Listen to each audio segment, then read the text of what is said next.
قط يا ابني. قني. لا محمودش.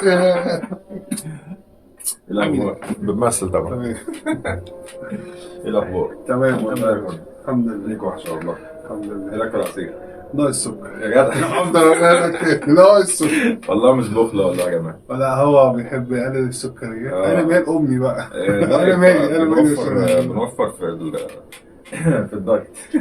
مش عم السكر نزل دلوقتي بقى 25 جنيه ب 26 جنيه. ما عادش كنا مش متجوز بقى فما اعرفش الاسعار. معلش.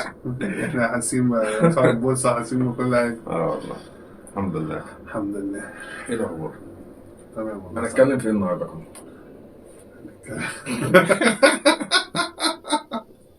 بتاعي يكمل. لا والله. هنتكلم في ايه؟ ايوه. امتى بدأت تحس ان انت كبرت؟ انت بدأت احس ان انا كبرت؟ سؤال يحترم بصراحة. غصب عنك. لا والله اصلا الواحد بيفكر فيها كتير يعني هو قاعد فاهم. يعني انا اصلا واقعيا حسيت ان انا كبرت امتى. كنت شغال في الساحل. كان عندك كام سنة؟ الكلام ده في الكلية. يعني مثلا حضرتك 18 19 سنة. من 19 20 يعني كانت ايه. بعد اولى كلية مثلا حاجة زي كده مم. في الصيف. فجاء العيد بقى علينا. دخلنا على رمضان والكلام دوت والعيد. فما جبتش لبس العيد فاهم. ممكن والله قبليها تصدق. لا ممكن قبليها لا. ثانوي. ممكن معك. استنى اقول لك. كنت ممكن في الثانوي كنت في الثانوي فاهم انت كنت شغال وبتاع والكلام دوت. ولا الناس كلها نزلت تشتري لبس وكده وانا ما اشتريتش. يعني حتى كنفسية اصلا خلاص يعني كبرنا على الكلام دوت. ثانية بس سؤال كمان. انت يعني حسيت ان انت كبرت عشان ما جبتش لبس العيد؟ والله مع صح؟ النفسية اصلا كمان يعني مش ايوه. كفكرة لبس العيد يعني مثلا كان زمان واحنا صغيرين. رمضان بقى وعارف انت اللي هو صواريخ وفرقع وبوم وبتاع تمام. والكلام لا ده. انا بس ايه، عشان ايه الجمهور برضه يحب يعرفوا استنى يعني كده. ايه. ما تبقاش انت فتى مدلل، عشان الجمهور يعرف برضه ان انت ايه. ما يقولش ده فتى مدلل ده لغايه الثانوي مثلا كان بياخد مصروف وهم بيجيبوا له لا مفيش الكلام ده. يجيبوا له هو، بيجيبوا لك لبس العيد. لا. لا عرفهم ان انت اصلا من شغل من صغرك بتشتغل. طبعا اهلنا ساعدونا شويه بس الواحد كان مصروف فعلا بيشتغل كده ايه. ايوه ده اللي بنتكلم اه فيه، اللي هو انت دلوقتي وانت صغير اشتغلت وحسيت بقى ايه ان انت خلاص الفلوس اللي جايه مثلا على قد اللي معاك، وما عارف فوتش عارف نفسك، ما عارف فوتش قيمتها بمعنى لنفسك صح. بمعنى اصح. اكيد فلقيت ده نفسك ايه ده، انا كبرت بقى، دخلت بقى بالظبط. ايه في دوامه بالظبط الفلوس الحياه. وعارف بقى قيمه الجنيه عامل ازاي وبتاع والكلام ده اهلنا كانوا بيساعدونا بس فاهم انت بيه. يعني ربنا يكرمهم وكده. الله يخليهم لينا ويكرمنا في عمرهم. بنخاف الله عليهم يرحم ضغط برضك شويه. اللي اهلهم متوفوا. والله ربنا يرحمهم يا رب. بس فانت لقيت نفسك بقى ايه اللي هو انت مش مهتم بقى او الفرحه ذات نفسها مش ايه بس موجوده. انا بسألك عشان في فرق ما بين ايه، امتى عرفت المسؤولية وامتى حسيت ان انت كبرت. طبعا فرق شاسع. اكيد طبعا. برضك عشان حبايبنا سنهم اطفال، الشباب الصغير مش اطفال قوي يعني. الاندر ايدج. يبقوا عارفين برضك الواحد بيتعب قد ايه ويحس باهله والله. مصروفه ازاي. انت طبعا دلوقتي بتاخد مصروفك، بتعمل حوارات على ابوك وتزوغ من الدروس، تاخد الفلوس وتقعد على القهوة وتشيش نلعب بلاي ستيشن والبلاي ستيشن والسجاير. السجاير فيب. كل الحاجات دي انت مش حاسس ابوك بيحارب ازاي علشان خاطر يجيب لك يوفر لك حياة كريمة، بس عايز اقول من لك. فلوس بقى لراحة نفسية، اللبس، الكوتشي، اي حاجة انت عاوزها بقى. بس عايز اقول لك على حاجه برضو معلش يعني. هو اتفضل. برضو الاحترامات. معلش تصيح. بقى انت صورة هتعمل ايه؟ لا بس برضه هقول لك مهما واحد يشتغل حتى وهو صغير يعني برضه مش واخد المسؤوليه كلها 100% فمهما عمل مش هيحس يعني مثلا كمثال. الشاب وهو صغير واحنا شغالين زي ما احنا كنا شغالين برضه. انت شايل نفسك بطولك بنسبه مش هقول لك 100% بنسبه على الاقل 90%. اقل كمان ممكن 50% كمان مش 90%. ليه؟ لان انت ما بتصرف على نفسك. تمام. بس بص انا مثلا من ناحيه الدراسه، هم قالك بيدفعوا الدراسه، تمام. فاهم انت؟ ما بتدفعش في البيت اللي هو مثلا ايه خدمات اللي هو كهرباء وميه ونور والكلام دوت، وما بتدفعش حتى فلوس الاكل، انت ماشي يا بتنزه محمد. على نفسك، ماشي فاهم؟ تمام، بس فانت على حاسس فكرة بالمسؤوليه شويه، في مش اللي ناس هي خلي بالك برضو، في عيال رجالة قوي ما شاء الله عليهم، ربنا يكرمهم دول والله. فاهم؟ بتلاقيه هو شايل البيت. مثلا ابوه متوفي، ابوه شغال على باب الله، يوم يوم لا، مم. بتلاقيه شغال يا عيني وبيدرس ويكمل وبيساعد في البيت، وممكن يكون هو كمان شايل البيت بنفسه. مم. ماشي، دي اقليه ديت يعني، ايه ربنا لا يصبرهم والله بقى دلوقتي والله يرحمه في الزمن اللي احنا فيه دوت، والله الزمن بقى دوت. ناس كتير الصراحة. ربنا بس يعوضهم. الجيل الجديد دوت اكتره دلوقتي انا شايف اللي هو برضه فيه مستسلم. مش حاسس باي حاجه فعلا. بس الا من رحم ربي يعني، برضه اه في ده ناس قليل، الصراحة بس احنا قليلين بنقوله جدا ايه، اه. بنوضح للجمهور اللي هو ايه، في كده وفي كده، زي ما في الحلو في الوحش، في الايجابيات في السلبيات، فاحنا لازم نوضح لكم ايه كل دوت. بالظبط. انت بقى حسيت بقى انت اللي انت كبرت مش حاسس فرحه العيد ولا حاسس باي حاجه؟ كمسؤولية. في المجمل يعني حسيت اللي هو مثلا ايه يعني؟ لا لا والله مش انا عم. بتاع زمان، مش انا اللي هو خلاص بقى حلاوه. عارف انت زمان كنا بنجيب هو ايه الطقم بتاع العيد العيد ايوه مثلا، ننزل سوا لا سيبك ونروح من كده، كنا وهنا. بنحطه بقى على السرير كده فاهم انت، وتنام في الارض عشان ما ايوه. يتكرمش. فاهم انت، والله ايوه تقعد تبص المصروف له كده. وتحضروا وانت نايم وتصحى الصبح بدري اه. كده. طبعا انا معاك يا حمو، احنا بقالنا ياما قوي مع بعض، وهي حياتنا عمر كلها اه. من واحدة اول من يعني. اول ما قلنا برضه كده دنيا. يعتبر ايه من سن برضه واحنا صغير اه. كده. لكن كمسؤولية او حسيت بمسؤولية، لا مش اللي مسؤوليه هو اللي انت كبرت، اللي هو مش انا بتاع زمان، مش انا الطفل بقى خلاص اللي لا، ما هو احنا ايه. كل فترة برضه احنا مش هنضحك على الناس برضه، ونقول له لا كبرت بقى ومسؤولية مش لا عارف لا، ايه، ما لا. لازم نفك عن نفسنا لا شويه لغاية بس. برضه فترة قريبة والله الحمد لله، برضه كده الواحد ايه بيحاول اللي هو ايه، لسه برضه جواه حتة الشاب الصغير بقى اللي هو بس المواد، مش زي الاول. اللي هو ما طبعا مثال الاول. امم. احنا دلوقتي علينا مسؤوليات يا حمو، فاهم امم. انت والدنيا. بس بتكلم قبل ما تتجوز كده وربنا يكرمك والكلام دوت، وانت شاب لسه بطولك، حسيت اللي هو لا اللي هو ايه. حسيت بالمسؤولية يعتبر من أول، أو حسيت إن أنا كبرت برضه. كنت أنا حوالي في ستة ابتدائي، مم. واللي هو إيه كنت بشتغل بقى في الأجازة بتاعت آخر السنة ونص السنة. مم. لا كنت عادي بقى اللي هو كنت شغال إيه. مع اشرف. حسيت اللي هو إيه، لا الواحد بيتعب. أي نعم بقى، أنا بصرف على نفسي بقى، أنا كبير بقى، أنا مش عارف بس إيه. عارف انت الجن. عرفت الجنيه بيجي إزاي. مم. حسيت بالمسؤولية.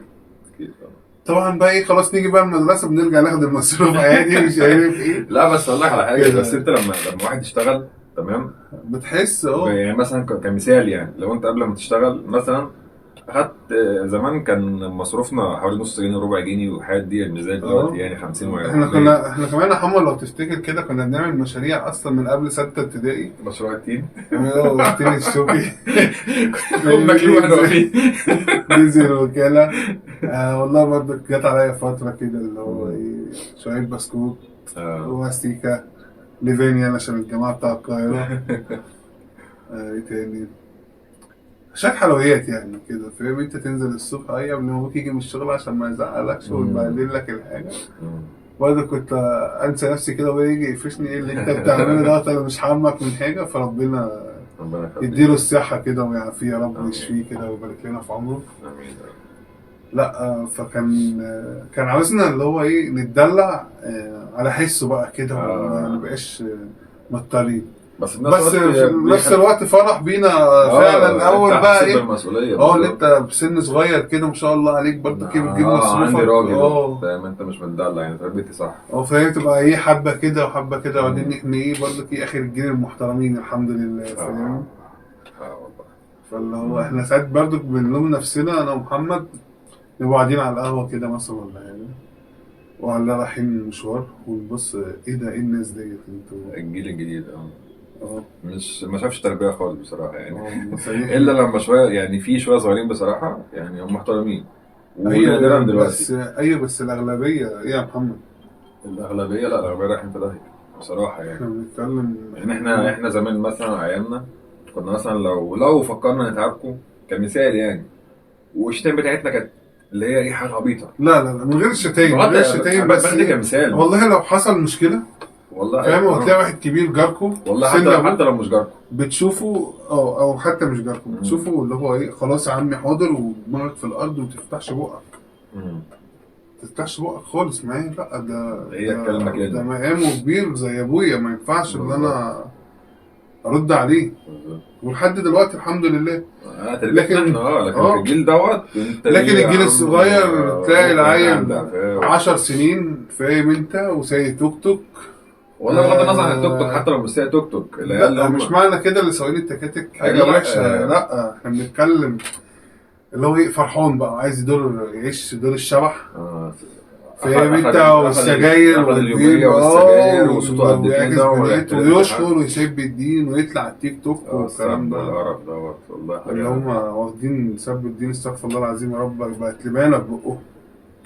والله العظيم ربنا يهديهم يا رب وياكل العافيه. برضه ما جاوبتنيش يا فندم، يعني انت دلوقتي لما وصلت واشتغلت مسؤوليه بقى امتى بقى المسؤوليه الكبيره؟ لا مش مسؤوليه كبيره، حتى وانت صغير حسيت بفرق، يعني الجنيه بيطلع فين بقى وازاي، ومش زي الاول اللي هو مثلا أيوة. ايه، كنت تاخد الاول مصروف يلا هشتري واعمل وبتاع. انت على يدك برضك عشان الناس تبقى عارفه، انا كنت بنزل من الساعه 7 الصبح فاهم لغايه الساعه 8 بالليل. شغل ولا مدرسه بقى؟ شغل، لا شغل، انا كنت بشتغل في الاجازه. في الاجازه فاهم، اللي هو بشتغل من 7 الصبح لغايه الساعه 8 بالليل او 9 بالليل. حصل فعلا. وهم على يد يعني، وفي ناس صحابنا كمان تشهد على الكلام ده. بس والله كانت الايام حلوه برضه. انا قلت لكم ده كان الاسبوع ب 25 جنيه يعني في اليوم حوالي 5 جنيه كده، 4 جنيه 4 جنيه فاهم. ال 4 جنيه دول انا كنت باخدهم يوميه طبعا، ايه بفرتك الدنيا فاهم. ما تحوش منهم. لا مفيش تحويش والله يا حمو، هو يا دوبك بقى ايه فاهم، جنيه بتقعد لك ايه او 2 جنيه ساعتين في السايبر كده. الساعه بجنيه فعلا. مودة السايبرات ديت بقى ايه، الناس القديمه جيل الثمانينات والتسعينات تعرف وكده شبه بابجي كده بالجيل بتاعك دلوقتي يعني. هم عارفينها برضه. فكنا يعني مثلا ايه تقعد لك ساعه فاهم او ساعتين، واحده ساعه كونكر وساعه جاتا. حلو كده، هيتفضل معاك 2 جنيه بتجيب لك ازازه حاجه ساعه صاروخ كانت عامله 75 ساغ 75 قرش، شويه شيبس على شويه بسكوتات بسكوت كده فاهم. الدنيا في اللذيذ كده. انت كده برنس العيال دلوقتي. ساعات بقى مثلا ممكن تجيب اكل اصلا بالجنيه دوت او 2 جنيه يعني فاهم. كان السندوتش ده بربع جنيه وبريال ده حمو انت فاهم. انت ممكن كنت تجيب مثلا بربع جنيه لانشون وبالتين بنص جنيه فاهم انت، او بنص جنيه لانشون وبالتين فاهم. فبجنيه انت جبت وجبه كده. اول اكل في البيت مش عاجبني، انا راجل بصرف على نفسي دلوقتي، فانا هجيب اللي انا عايزه يعني. والجنيه بقى و2 جنيه كونكر ده، والجنيه بحاجه الساعه تمام كده. انت برنس. عايز بقى تحوش بقى، عاوز تعمل اي حاجه تشوف انت. بنحوش برضه كنا بنحوش برضه. ما انت كنا بنحوش بقى من مصروفنا بقى اللي انت اصلا بقى ابوك بقى فاهم. كنا بنحوش برضه من الشغل. مثلا حبيت كمثال كنا ايه مش فاكر حاجه دلوقتي، بس مثلا كنا بحوش مثلا عايز اجيب لي طقمايه فاهم انت. الطقمايه دي احنا مش هنضحك على نفسنا، كان اهلك بيساعدوك بس. لا برضه احنا كنا خلاص كنا كبرنا بقى شويه بقى، مثلا ايه في مرحله الثانوي او الكليه.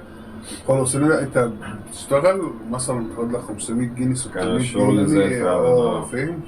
وكانت الهدوم رخيصه برضه، كانت الدنيا حلوه يعني. 100 200 جنيه تجيب لك طقم اصلا. طقمايه شغل فاخر من الاخر عشان ايه كده يعني. طب انت ايه رايك الجيل الموجود دلوقتي دوت؟ استنى بس عشان اكمل لك بقى. انا امتى بقى حسيت بقى بالمسؤوليه بقى برضه في ايه، مش هنفرق الموضوع.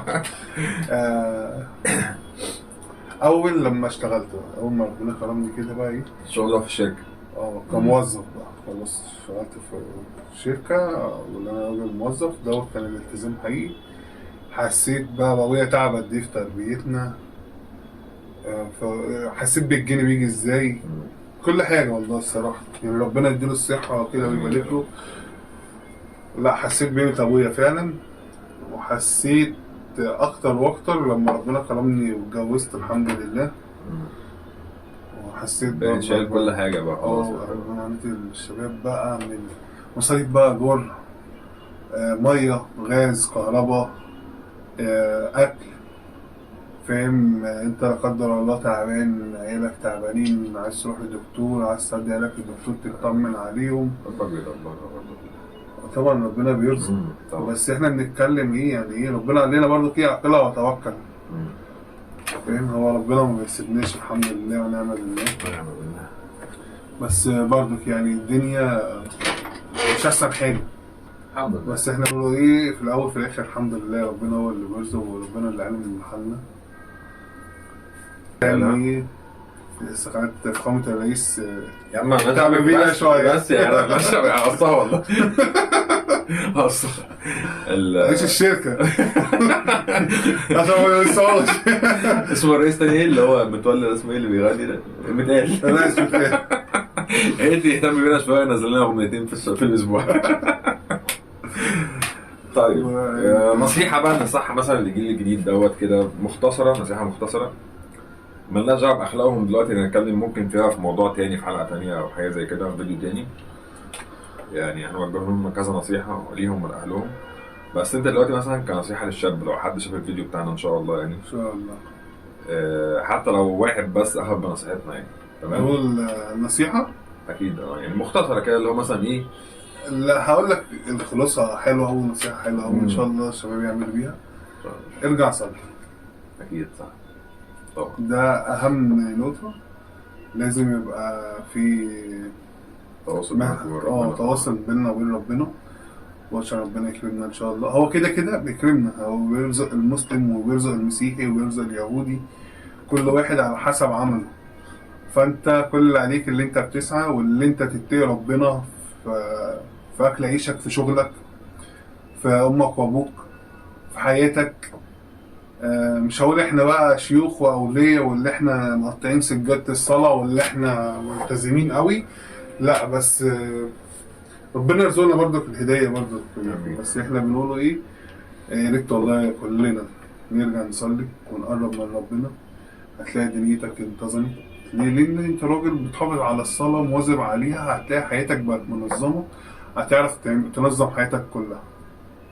واللي انت تتقي ربنا في اهلك وفي ناسك وفي صحابك وفي صحتك وفي شخصيتك ذات نفسك، برضه ديت من ضمن اكيد طبعا. طب النصيحه بقى اللي انا من رايي، لو عدد دي نصيحه برضه بدون قطع كلامك يعني، وانت ممكن تكمل عليها يعني، مش احنا موضوع الحلقه بتاعنا اللي احنا بنتكلم عن ايه، انت حاسس انك كبرت امتى، تمام؟ فالشباب اللي هم حسوا ان هم بيقبضوا اجبار او مسؤوليه، اما هي نصيحه طبعا في الدين زي ما انت قلت، اكيد تصلي طبعا، ده رقم واحد. مثلا من ناحيه الماديات او التعامل، يعني نصيحه برضو احنا درسنا منها وبنندم عليها دلوقتي. الجنيه لو انت نزلت اشتغلت وعرفت قيمه الجنيه، تمام، لازم تحوش منه حاجه. مش كل حاجه بقى تصرفها في هنا وهنا وهنا وهنا وبتاع، وعيش النهارده وموتني بكره. برضك عشان ايه في ناس ما تطلعش برضك ايه تهاجمنا، بتقول لك هو مفيش شغل وانتوا بتطبلوا وانتوا بتزمروا. لا ما اتكلمناش على شغل، اتكلمنا على احوال دوله برضه، بره عندنا الكلام ده. هقول لكم على حاجه، والله الشغل موجود، اللي عايز يشتغل هيشتغل. اي نعم في ظلم، اللي هو القطاع يعني ايه، هنقول القطاع الخاص او اصحاب المصالح. مثلا ممكن تلاقي راجل صاحب قهوه فهو عايزك تشتغل ال 12 ساعه ويدي لك مثلا 100 جنيه. نصيحه صح، انت تحت حته دلوقتي معلش برضه جت في دماغي نصيحه، لو انت حسيت فعلا ان انت بدات خلاص بتستوعب الدنيا شويه، نمي مهاراتك يعني، ادخل فاهم انت، علم نفسك، ما تقعدش بس بنفسك فلوسك معاش في حد، في وقتك ضايع والكلام ده. نمي مهاراتك، تعلم لغه، تتعلم برمجه، تتعلم الكلام دوت هيفيدك بعدين. يعني مثلا جنب الدراسه اتعلمت جنبك في في يا ابني قط يا ابني هي كانت طلعت بتاعك. معلش استنى، عمرنا ما نقول موضوع جد ابدا. خير يا رب، خير. لا بجد والله نصيحه، ده حقيقه والله. عشان احنا بندمر دلوقتي على الموضوع دوت، يعني انا شخصيا مش مكمل يا ابني. في ايه يا حبيبي؟ اطلع بقى.